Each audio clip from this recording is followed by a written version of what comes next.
Welcome to Sci Learning by Saleha Ansari. Let us today start with the MCQs of oscillations. So, the very first MCQ is, a particle performs linear SHM starting from the mean position. Its amplitude is A and time period is T. At the instance when its speed is half, the maximum speed, its displacement x is dash. अभी देखो क्या कहा है उसने, v is half of maximum speed, मतलब जो speed है particle की वो v max से हाफ है. ठीक है, अब हमें ये पता है कि v का फॉर्मूला क्या है, omega root of A square minus X square, और v मैक्स का फॉर्मूला क्या है, it is A omega. Right, तो ओमेगा दोनों साइड है, कैंसिल हो गया. बचा क्या हमारे पास, under root of A square minus X square is equal to half A square. अगर मैं इसको स्क्वायर कर लूं तो ये होगा A square minus X square is equal to 1/4 A square. अब ए स्क्वेयर को एक तरफ कर लो और एक्स स्क्वेयर को एक तरफ, तो ये क्या हो जाएगा, ये यहां आ जाएगा A square minus 1/4 A square is equal to X square. ठीक है, this will be 4a square minus A square upon 4 is equal to X square. तो 4a square minus A square is 3a square, तो ये हो गया 3a square upon 4 is equal to X square. So what will be x? x will be root 3a upon 2. तो root 3a upon 2 value है हमारे पास x की, it's displacement is root 3a upon 2. ठीक है, तो ये था हमारा first MCQ. Let us move towards the second one.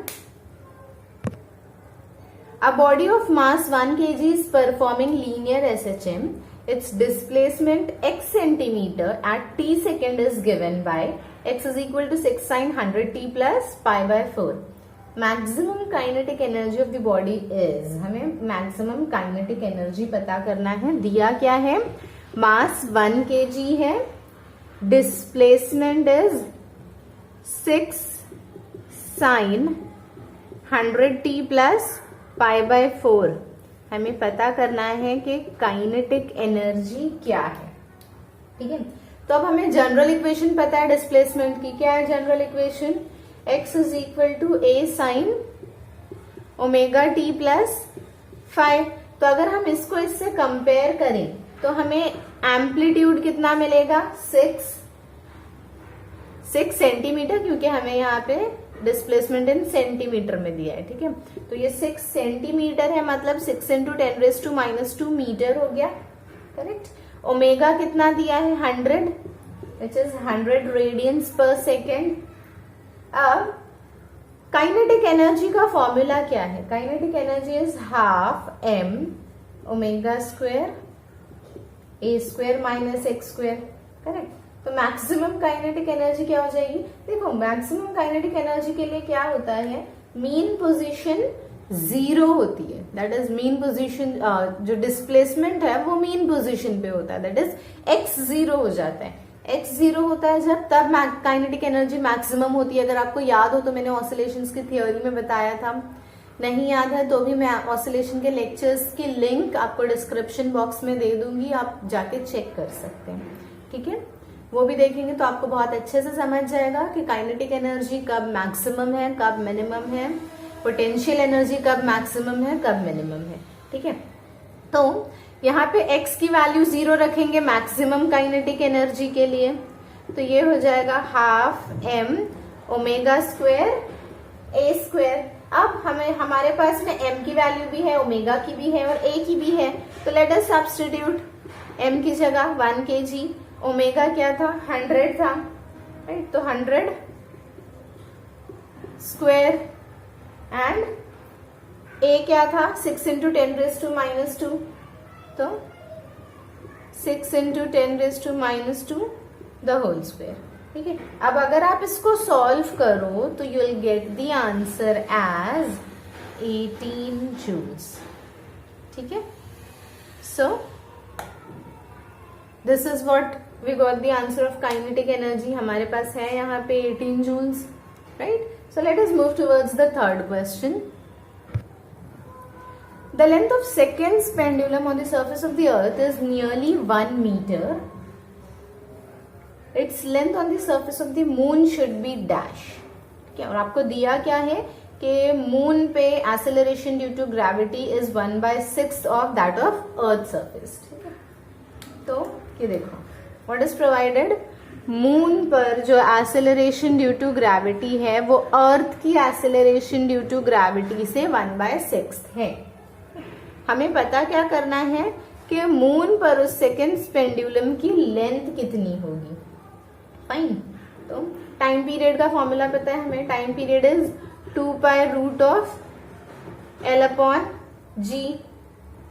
अब क्योंकि सेकेंड्स पेंडुलम है तो time period of seconds pendulum is 2 seconds, तो हम यहाँ पे 2 इज इक्वल टू 2π√L/g कर सकते हैं। तो ये 2 कैंसिल हो गया, means 1 is equal to π√L/g।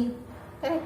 अब अगर मैं इसे स्क्वायर कर दूं तो ये हो जाएगा 1 is equal to π²Lg।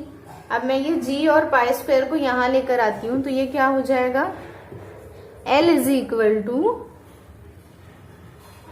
g/π²। ठीक है, ये मिल गया। अब π² तो कांस्टेंट है ना, सिंस π इज अ कांस्टेंट, तो ये क्या हो जाएगा, L is directly proportional to G।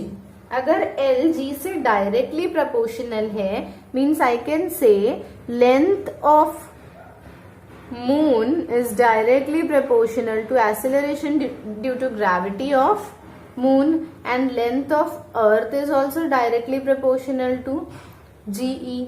हम अगर इसको डिवाइड कर दें तो ये प्रोपोर्शनैलिटी की साइन हट जाएगी क्योंकि दोनों का कांस्टेंट कैंसिल हो जाएगा। करेक्ट। तो अब हमारे पास ये है ना gm/ge दिया है हमको। अगर मैं ये ge यहां लेके जाती हूँ तो gm/ge क्या हो जाएगा, 1/6।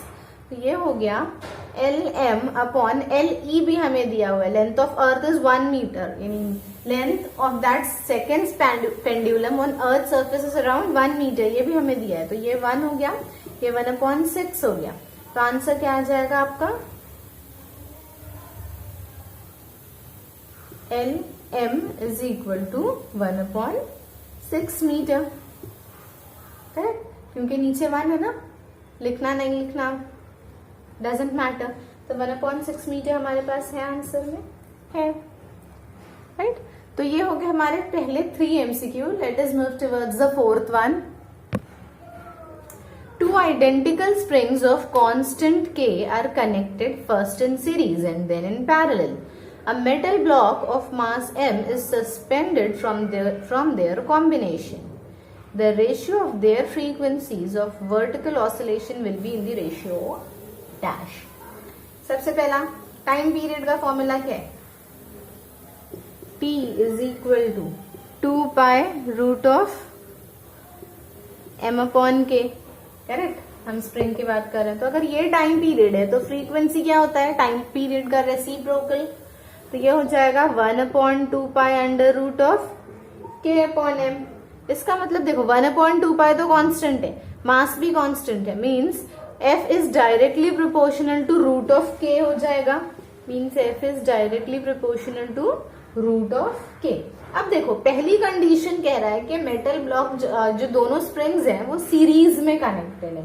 ठीक है, तो हम पहली कंडीशन लेते हैं, when springs are in series, when springs are connected in series.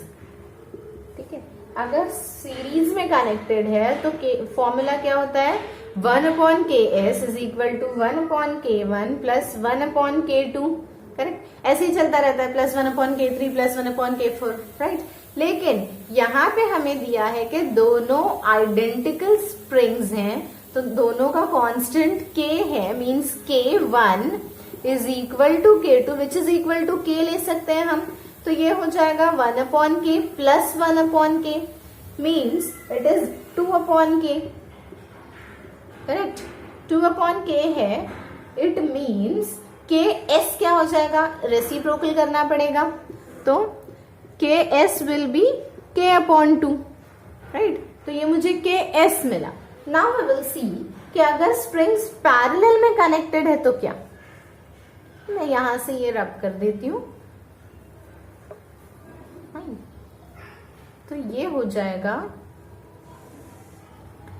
Second condition में when springs are connected in parallel. अगर स्प्रिंग्स पैरेलल में कनेक्टेड हैं तो Kp का फॉर्मूला क्या होता है, K1 plus K2 plus K3 and so on. तो क्योंकि K1 और K2 तो सेम है and which is equal to K जैसा हमने यहाँ पे लिया था, तो ये हो जाएगा Kp is equal to 2K। अब हमें ये पता है कि frequency is directly proportional to root of K, correct, तो हम ऐसा कर सकते हैं Fs/Fp, हमें रेशियो पता करना है ना दोनों की फ्रीक्वेंसीज का, तो हम रेशियोज का डिवाइड कर देंगे, तो ये क्या हो जाएगा, it will be root of Ks/Kp। अब हमें वैल्यूज तो दोनों की पता है, Ks की भी और Kp की भी, तो ये क्या हो जाएगा K/2 इंटू Kp की जगह 2K मीन्स ये K और ये K कैंसिल हो गया, यहाँ पे बचा 1/4, रूट ऑफ 1/4, रूट निकालेंगे अगर तो ये हो गया 1/2 which is Fs/Fp। It means Fs/Fp का रेशियो कितना हो गया, प्लस 1:2 का रेशियो हो गया, तो 1:2 हमारे पास आंसर में है, yes we have it, okay. So let us move towards the last MCQ। देखो लास्ट क्वेश्चन क्या दिया हुआ है, the graph shows variation of displacement of a particle from performing SHM with time t, which of the following statement is correct from the graph. अब हमें इस graph से ये देख के बताना है कि कौन सी स्टेटमेंट करेक्ट है। तो देखो पहली स्टेटमेंट क्या कहती है, the first statement says that acceleration is maximum at time t, time t पर एक्सेलरेशन मैक्सिमम है क्या। अब देखो टाइम t किधर है, यहाँ पर, correct, this is our time t। अब ये टाइम t जो है ये तो मीन पोजीशन पर है, हमारी लाइन पर आ रहा है ना, मीन पोजीशन पे। अगर हम देखो फर्स्ट की बात करते हैं तो मीन पोजीशन पे x तो 0 होता है, करेक्ट, यहाँ पे डिस्प्लेसमेंट कुछ भी नहीं है, 0 है। अब एक्सेलरेशन का फॉर्मूला इज -ω²x, अगर x 0 हो गया तो पूरा a 0 हो गया, means acceleration is 0 at time t, right. तो ये पहली स्टेटमेंट गलत है, वो करेक्ट नहीं है। अब अगर हम सेकेंड देखते हैं, the force is maximum at time 3t/4, 3t/4 पे फोर्स मैक्सिमम है क्या, तो 3t/4 कहाँ पर है, यहाँ पर है, ठीक है। अब 3t/4 यहाँ पे x क्या है, -a, सेकेंड के लिए देख रहे हैं हम, ये फर्स्ट के लिए था, तो x is -a at t is equal to 3t/4, ठीक है। तो 3t/4 पे x मैक्सिमम है, फोर्स का फॉर्मूला क्या है, F is equal to -kx।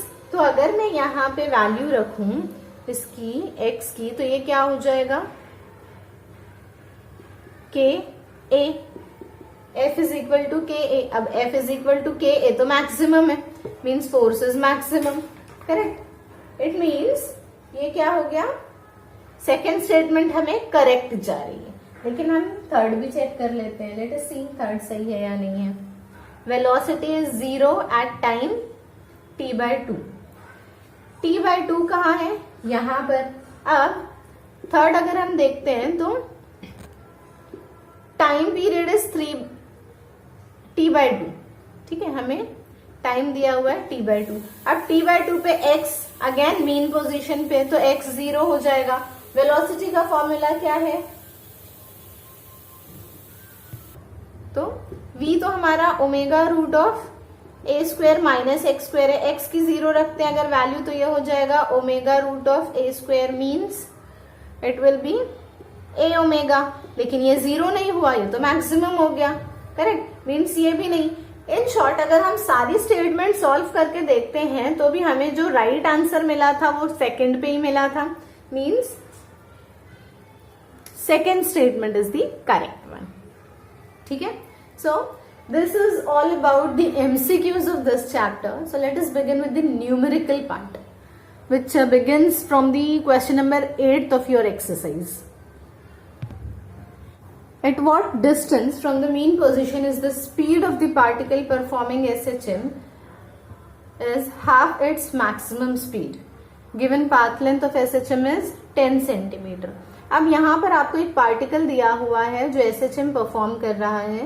This is the mean position O, this is positive amplitude, this is negative amplitude, and it says कि ये जो पूरी path length है वो 10 सेंटीमीटर की है. ओके, आपको पता क्या करना है कि किस डिस्टेंस पे, at what distance from the mean position से किस डिस्टेंस पे स्पीड जो है पार्टिकल की वो मैक्सिमम स्पीड की आधी होगी. हमने फर्स्ट एमसीक्यू जो सॉल्व किया था ये उसी की तरह है. देखो यहाँ पे हमें दिया है A that is 2a is equal to 10 centimetre. इसका मतलब a क्या हो गया, 5 सेंटीमीटर हो गया. अब हमें क्या कहा है, v should be half of v max. Okay, तो v की वैल्यू भी हमें पता है, v का फॉर्मूला भी पता है और v मैक्स का फॉर्मूला भी पता है, जैसा हमने फर्स्ट न्यूमेरिकल में फर्स्ट एमसीक्यू में किया था. सब्स्टिट्यूट करते हैं, omega root of a square minus x square is equal to half a omega. Omega दोनों तरफ है, कैंसिल हो गया. क्या बचता है हमारे पास, A square minus x square is equal to half A. Square कर दो तो हो जाएगा A square minus x square is equal to 1/4 A square. हम इसको यहाँ लेकर आएंगे, एक्स को वहां लेकर जाएंगे जैसे हमने पहले किया था. आंसर क्या आ जाएगा, मैं सॉल्व नहीं कर रही हूँ क्योंकि मैंने फर्स्ट एमसीक्यू सॉल्व किया था. ये आ जाएगा x is equal to √3/2 a. ठीक है, अब हमारे पास a की वैल्यू है √3, भी हमें पता है √3 क्या होता है, इट इज 1.732. नहीं पता है अगर तो लॉग टेबल से पता चल जाएगा. तो ये है 1.732/2 इंटू 5. तो इसे आप सॉल्व करेंगे तो your answer will be 4.33 centimetre. ठीक है, सिंपल था, फर्स्ट एमसीक्यू जैसा ही था, सिर्फ हमें ए की वैल्यू पुट करके आंसर निकालना था. Okay, let us move towards the next problem. In SI units the differential equation of an SHM is d²x upon dt² is equal to -36x. Find its frequency and period. तो देखो आपको दिया हुआ है कि d²x upon dt² is equal to -36x. ठीक है, लेकिन हमारे पास डिफरेंशियल इक्वेशन है, हमें उसका फॉर्मूला पता है. क्या होता है वो जनरल डिफरेंशियल इक्वेशन, क्या है, d²x अपॉन dt² तो माइनस ω²x होता है. क्यों, क्योंकि ये तो एक्सेलरेशन है, एंड एक्सेलरेशन इज -ω²x. तो अगर हम इसको कंपेयर करें तो क्या होगा, -ω² is equal to -36x. x cancel, minus minus cancel, ω² is equal to 36, मतलब ओमेगा जो है वो है 6. ठीक है, 6 रेडियंस पर सेकेंड. अब ओमेगा का फॉर्मूला भी पता है हमें. What is the formula for omega, it is 2π/t. Correct, 2π/t की अगर मैं वैल्यू रखूं, 2π की अगर मैं वैल्यू रखूं तो ओमेगा क्या होगा, omega will be 2 into 3.142/t जो कि होता है 6.284/t. अब 6.284/t इज इक्वल टू 6. तो t कितना होगा, ये 6 यहाँ लेके आओ, t यहाँ लेके चले जाओ. 6.284/6 which is 1.05 second something. Fine, ये हमें t मिल गया. अब उसने हमें फ्रीक्वेंसी भी निकालने के लिए कहा है. फ्रीक्वेंसी क्या है, 1/t. तो ये क्या हो जाएगा, 1/1.05. तो 1/1.05 आप डायरेक्ट रेसिप्रोकल टेबल से भी देख सकते हो, इट इज 0.955 हर्ट्ज। तो काफी सिंपल प्रॉब्लम था। 10th की तरफ मूव ऑन करते हैं। A needle of a sieving machine moves along a path of amplitude 4 centimeter with frequency 5 Hz. Find its acceleration 1/30 seconds after it has crossed the mean position. Data लिख लेते हैं पहले। Amplitude दिया है 4 centimetre which is equal to 4 into 10⁻² metres. फिर frequency दिया है 5 hertz, ठीक है, और एक्सेलरेशन निकालने के लिए कहा गया है और टाइम दिया है 1/30 सेकेंड्स। फाइन। एक्सेलरेशन का फॉर्मूला पता है, ω²x, माइनस भी लगा सकते हैं क्योंकि इट शोज दैट डायरेक्शन, ठीक है। अगर हम माइनस लगाते हैं तो हमें आंसर में माइनस मिलेगा। यहाँ पे हमें माइनस नहीं दिया हुआ है इसलिए मैंने पहले नहीं लगाया था, बट हम लगा लेते हैं क्योंकि वहां पे साइन मिसिंग है। और since particle starts from mean position, particle की स्टार्टिंग हमेशा मीन पोजीशन से ही लेते हैं, लिख लेते हैं हम यहाँ पे, since particle starts from mean position, इसलिए हम यहां लिख सकते हैं x is equal to a sine ω_t। Values put करो, 4 इंटू 10⁻² साइन ओमेगा की जगह 2πft। ओके, अब 4 इंटू 10⁻² साइन 2π, f हमें दिया है 5, t हमें दिया है 1/30, तो ये हो गया 5 1 जा 5 6 जा। तो हमारे पास क्या बचता है यहाँ पे, 4 इंटू 10⁻² एंड साइन 2π/6 अगर हम देखेंगे तो इट इज √3/2, ठीक है। तो अगेन 2 1 जा 2 2 जा, आंसर क्या बचा, 2√3 इंटू 10⁻² मीटर। ये हमें x मिल गया। अगर ये x की वैल्यू हम a में पुट करें, that is a is equal to -ω²x में, तो हमें यहाँ पे क्या मिल जाएगा, -2πf²x। तो ये हो गया -4π², f हमें 5 दिया हुआ था, 5 की जगह 5² विल बी 25 इंटू x की जगह 2√3 इंटू 10⁻², ठीक है। When you will solve this, you will get the answer as -34.2 meter per second square. Okay, so this is your answer. Let us move towards the next question. Potential energy of a particle performing linear SHM is 0.1 π²x² joules. If mass of the particle is 20 kg, find the frequency of SHM. आपको दिया है potential energy is 0.1 π²x² joules. Mass दिया है particle का 20 grams. 20 grams मतलब 20 into 10⁻³ kilograms. आपको frequency पता करने के लिए कहा गया है। पोटेंशियल एनर्जी का जो फॉर्मूला है दैट इज ½ m ω²x²। मैं इसको 1 ले लेती हूँ, इसको 2 ले लेते हैं, ठीक है। अब ये 1 और 2 को कंपेयर करो तो जरा, कंपेयर करने पे क्या मिलेगा, ½ m ω²x² is equal to 0.1 π²x²। x² दोनों तरफ है, ऐसे ही चला जाता है। ω² की वैल्यू पुट कर दो, ½ m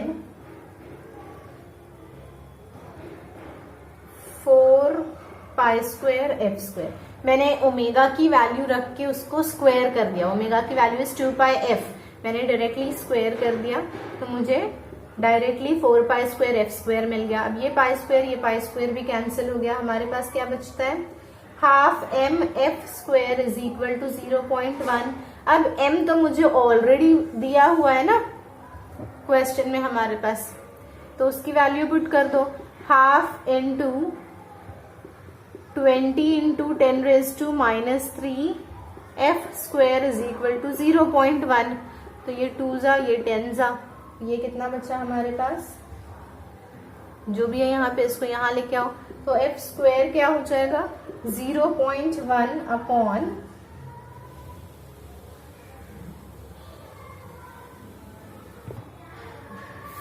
हम यहाँ पे ये 4 को लिखना भूल गए, 4/2 था ये, करेक्ट। तो ये हो जाएगा, हम इसे डायरेक्ट ऐसे ही कैंसिल कर लेते हैं, 2 1 जा 2 2 जा। तो यहाँ पे हमें इधर पे ये जो टर्म्स यहाँ आ जाएंगे वो होगा 2 इंटू 20 इंटू 10⁻³ 10⁻³ ऊपर गया तो +3 हो जाएगा, दैट इज ये 40। ठीक है, ये है f²। If I solve this, ये कुछ ऐसा होगा 1 इंटू 100, मैं इसको एक 10 से मल्टीप्लाई करके 100 लिख सकती हूँ, 40। 4 1 एंड दिस इज 2.5 समथिंग। तो 5² इज इक्वल टू 2.5। तो f² इज 2.5, तो f क्या होगा रूट ऑफ 2.5। रूट ऑफ 2.5 की वैल्यू इज 1.81 हर्ट्ज। ठीक है, नाउ सिंपल प्रॉब्लम थी, आगे बढ़ते हैं 12th प्रॉब्लम की तरफ। Total energy of a body of mass 2 kg performing SHM is 40 joules. Total energy दिया है 40 जूल्स, मास दिया है बॉडी का 2 kg। Find it speed while crossing the centre of the path. हमें मैक्सिमम स्पीड पूछा हुआ है। टोटल एनर्जी का फॉर्मूला क्या है, ½ m ω² a²। ठीक है, लेकिन ए ओमेगा तो मैक्सिमम स्पीड होती है, तो यहाँ पे हम ए ओमेगा की जगह मैक्सिमम स्पीड लिख सकते हैं। ये होगा v मैक्स का स्क्वायर, क्योंकि ये स्क्वायर था। अब वैल्यू पुट करो, टोटल एनर्जी 40 है, हाफ वैसे ही m की जगह 2 kg, v मैक्स हमें पता करना है, तो ये 2 कैंसिल, मतलब v मैक्स जो है, v मैक्स का स्क्वायर इज 40, तो v मैक्स क्या होगा, v max will be root of 40। अब root of 40 is nothing but 6.324 metre per seconds. बहुत ही सिंपल प्रॉब्लम था, है ना। आगे बढ़ते हैं 13th की तरफ। A simple pendulum performs SHM of period 4 seconds. How much time after crossing the mean position will the displacement of the bob is 1/3 of its amplitude? अब देखो, आपको टाइम दिया हुआ है 4 seconds, x दिया है 1/3 ऑफ एम्पलीट्यूड। ठीक है, displacement should be 1/3 of its amplitude. आपको टाइम पता करना कितने टाइम के बाद। ठीक है ना। अब पार्टिकल मेन पोजीशन से स्टार्ट हो रहा है, इसलिए x क्या हो जाएगा, a sin ω_t। वैल्यूज रखते हैं, तो x की जगह a/3, a sin ओमेगा की जगह 2π/t इंटू टी, क्योंकि ओमेगा इज ऑल्सो 2, ओमेगा की एक फॉर्मूला ये भी है 2π/4, सॉरी 2π/t नॉट 4। ए दोनों साइड है तो कैंसिल हो गया, बचा क्या, 1/3 is equal to sine 2πt/t। Sine यही, साइन को अगर मैं यहां ले लूं तो ये साइन इनवर्स हो जाएगा, राइट। तो 2πt/t क्या हो जाएगा, साइन इनवर्स 1/3, करेक्ट। अगर आप ये देखें तो ये हो जाएगा साइन इनवर्स 0.3333, वैसे ही चलता रहेगा, ओके। अगर लॉग टेबल से साइन इनवर्स 0.33 की वैल्यू देखी जाए तो ये होगा 19.47 डिग्रीज। अब ये देखो,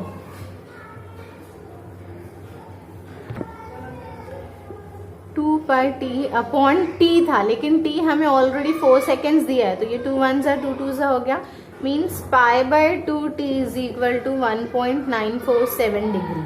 अब यहाँ पे हमें आंसर डिग्री में है, लेकिन यहाँ π/2 ये तो रेडियंस में है, तो हमें सब डिग्री में कन्वर्ट करना पड़ेगा। अब π/2 का मतलब तो 90 डिग्री होता है, तो मैं यहाँ पे 90 डिग्री लिख सकती हूँ π/2 की जगह। अब मेरा दोनों साइड भी डिग्री में चल रहा है, करेक्ट। अब ये 90 यहाँ आएगा तो डिवाइड हो सकता है 19.47 अपॉन 90, ठीक है। If you will solve this you will get the answer as 0.2163 seconds. We will stop here for this lecture, and in the next lecture we will proceed from the question number 14th. Okay? Till then, bye, take care.